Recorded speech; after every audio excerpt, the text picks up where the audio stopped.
January ni sari sang ni somni parukani Donald Trump an Venezuela President amana tuna hianin Venezuela thuane yeri bera tuna hian intilete ang Venezuela zo hianin Greenland lam hi sipai chakna manga lakle atum ti report omani tat maina wange hi enge Trump atan hi na poimo enge Greenland hi a chil na chan hengte hi kan ri kanga a report can react. Let's go. Now, after Venezuela, let's talk about Greenland. It's self-ruled, but still a part of Denmark. Greenland hi an mani rawan in rela amaro chu Denmark tenen an la in thunzom rang thawani oh. The massive Arctic island is also a Washington ally and part of the NATO alliance. NATO apo a bit boka zonin US tenen po engtin mani in thian thatna chu nei ve thawani oh khatiang kha ani amaro chu Trump hi in Greenland hi adu ani. Well, the White House has issued a statement. It says that Trump and his advisors are discussing ways the US could acquire Greenland. And when asked about military means, officials said the option is always on the table. Well, Washington lapang hian in thutso asiama Greenland hi andu ani omje bera chuan an ot ngoi ani oh hi engtine motaka Greenland hi Greenland chunga thunei na nei hi andu ani titeang Trump hian mo chu tiangin nge nei theyang oh Greenland hi tin nge la kan tum an thun hoya tin nge da an tum ti press meet en zone an zo chuan thil ti sang option ti sang an ron soya chung zinga chuanin sipai chakna manga Greenland lak po hi atelani tat mai na mo.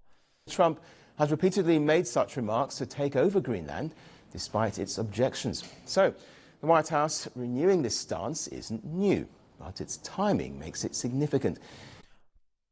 Ama chang to khanin Trump hian in Greenland hi adu thute o thute ti khanin asoi to a chuanin Washington no US te pon Trump administration te official dang te po hian an soi thrin ani amaro chu tuna hianin an ron soi thar le an ron thar thole a tuna kher hetianga an ron soi chuana hi an ron soi chu hian mi ngai vena hloe me mai ani a chan chu Venezuela an varun zo chau Venezuela be pian thak zo chau Floating takin an la ti thei zui mo Venezuela chon in Chinese radar te amanga Russian air defense te amang khang so zong kha US chon in an compromise vekani an va neutralize vekani khatiang kha thil om dan ania Venezuela president mana Venezuela la ka thun nei chi atuna Greenland hi kan du ani tiang so khanin thu khan ron chole to box se a boy thak thin khop mai maro chu he ngai tu na ti thui de tu chu he sang ni somni paru kan thleng towa heta Indo pui pahni na le Indo pui pakhat na te Cold War hun la yanga athil ti theile achaka piang athil ti thei apiang ramina tianga an du ram tia an vala top ang hun la yanga hain kan le chole deu don mon le o ti kha ril ru han om ve ni. It comes soon after Venezuelan President Nicolas Maduro's capture on Saturday. Then on Sunday, the US president said he needed Greenland very badly. Greenland ni ka du le ni ti ni Trump hian. I just say this. We need Greenland from the standpoint of national security. And the European Union needs us to have it. And they know that.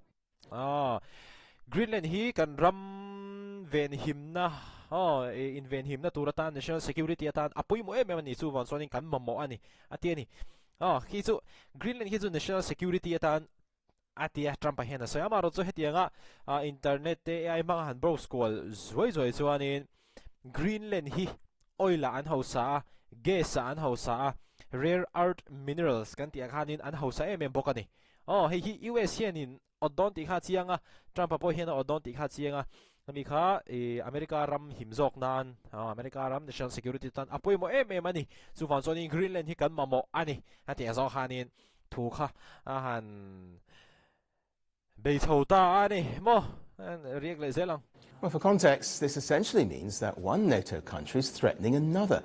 This prompted strong objections from Greenland as well as Denmark.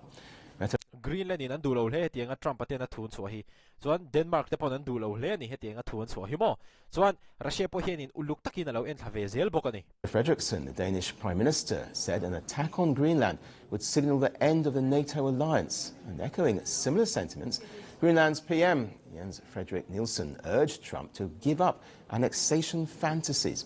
European Trump ate USA hianin NATO ati Greenland hi abei ani chuan abei ani ngai chuan NATO hi atop zui ve nga lang tiang zau hanin Trump hi an volet bokani. Leaders are also pushing back strongly.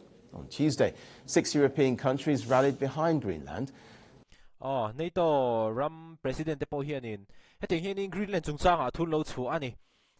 France ania, Germany ania, Italy ania, Poland ania, Spain ania, United Kingdom le Denmark. Heng ho hianin Trump athil ti tum le hetianga thun lo chu ve ringa thi than ti lo thu le athalo apuyan ti thu ting hianin thun ron chu ve ni. Pushing back strongly. On Tuesday, 6 European countries rallied behind Greenland. They say talking about military action against an ally undermines trust within NATO. Well, this brings us to the question of why Trump wants control over Greenland. I will say this about Greenland. We need Greenland from a national security situation. It's so strategic. Right now, Greenland is... It's so strategic atia tuna hianin Greenland hi America ramtan hianin apoi mo ani atiani Trump hian. Now, after Venezuela, let's talk about strategic. Right now, Greenland is covered with Russian and Chinese ships all over the place. Tuna hianin Greenland hianin Russia le China te long atam We need Greenland from Greenland kan do ani an mamo ani. The standpoint of national security, and Denmark is not going to be able to do it, I can tell you. Denmark is not going to be able to do it. Asoyom zeta hinting Denmark hitsuanin.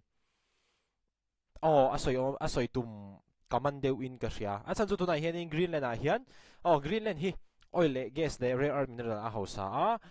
Zumi baka tsuanin Russia te China te khang ang chi an long ten thon te helicopter thling te pon aniang ka an tam me ni to heng Greenland hian hi Trump pa chuanin tha atilo ani America tan athalo ati ani. You know what Denmark did recently to boost up security in Greenland? They added one more dog sled. It's true. Denmark hian in Greenland hi aveng him he tok lo ati ani Trump hian. They thought that was a great move. In its latest statement, the White House also reiterated the same. So firstly, the US sees the island as critical to monitoring threats from China and Russia. Both of these countries are expanding their presence in the Arctic. Arctic Ocean hianin Russia te China te ki an sang ve de lekani hemi ki US ki anin counter adu ani han neutralize adu ve a kimi Greenland omna mun te ki rem ve rewani ki US tan hianin apoi mo ve don ani ki khilai Arctic Ocean vel han control dan ken mo. The US already has a presence in Greenland. It operates an air base in the northwest, which can help America monitor Russian submarines. Then there's Greenland's location, positioned between the US and Russia. Greenland hi Russia le US inkara tak mun rem taka om chat maya kiki US chuanin an bangtang kai don ani Russia long chevel te chuanin an submarine thlengin Greenland atang hianin US lampang hian an lo monitor thei don ani. As Arctic ice melts due to global warming, new shipping routes are opening up between Asia, Europe and North America. These routes are shorter than traditional sea lanes like the Suez Canal or Panama Canal. So Greenland sits right in the middle of this new strategic space. And thirdly, it's the Greenland sits...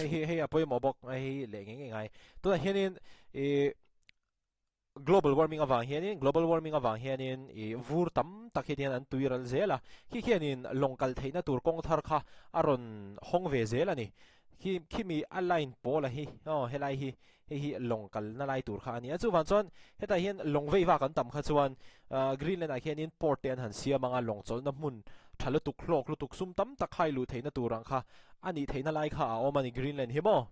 Right in the middle is the world's largest island rich in rare earth minerals, oil. So itong kanin, Greenland hi rare earths, oil gas ayan ang house sa ani. Sumlir, tinangan ito US mita dyan.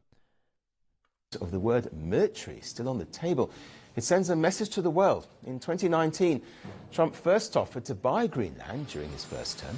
Trump president masak zok khan kum sang hi song pakwa khan in Greenland hi le yalo tum to a hloting lo ni che gang zo hei tu na hianin Denmark noi an la om ta tu na hian Trump hian in ron thar thole ani ha ron president le nu hian khatiang khathil om zia ani ha US na Greenland an du em na chan abigin Trump na adu em na chan khatiang khathil om zia chu ani video like ai ni mole theu don ania